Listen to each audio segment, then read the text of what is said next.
Noodles to sushi, katsu to yakitori. The world of Japanese cuisine can at once seem simple and complex to the untrained eye.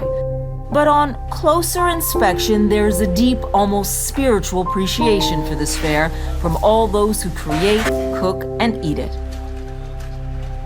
This month on Talk Asia, we are in Japan, hungry to learn about the world of fine Japanese cuisine.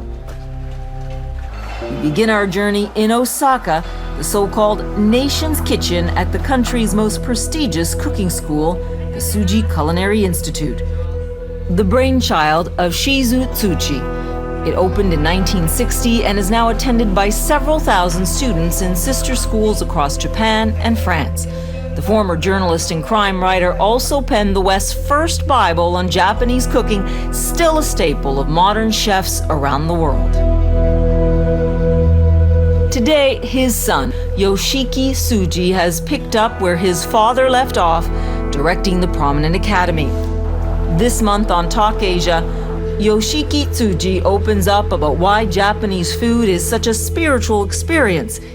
You know, you run the Culinary Institute that your father founded more than a half century ago, and I would say your father did for Japanese food what Julia Child did for French food in terms of exposing it to the world. I mean, he was the one that wrote a book about it that everyone still quotes today. It's called Japanese Cooking, A Simple Art. Some people in their reviews have called it a philosophical treatise. I mean, they really say that this is an extraordinary book.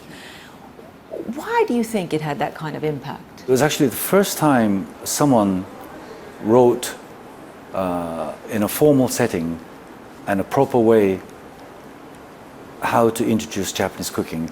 And what's really interesting is that the book is comprised of more on description rather than how to make Japanese cooking. Tokyo has more Michelin stars than New York and London combined.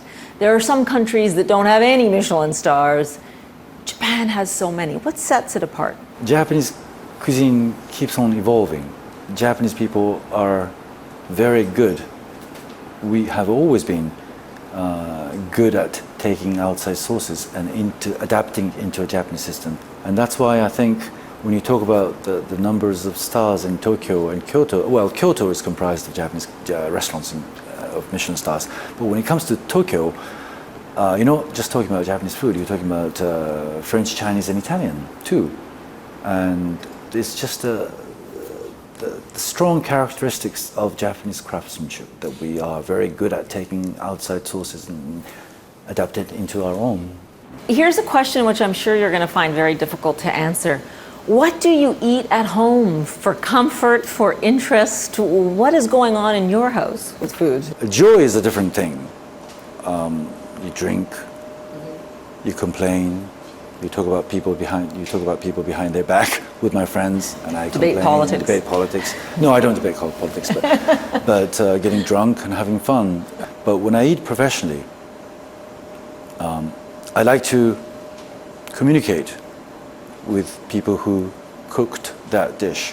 There is always, a great cuisinier always have this philosophical meaning to it.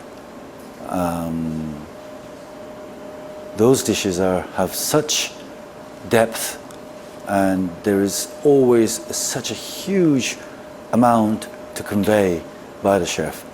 And I am communicating them through the dish, is what I try to do every single time I eat. And I've been doing that for the last 30 years.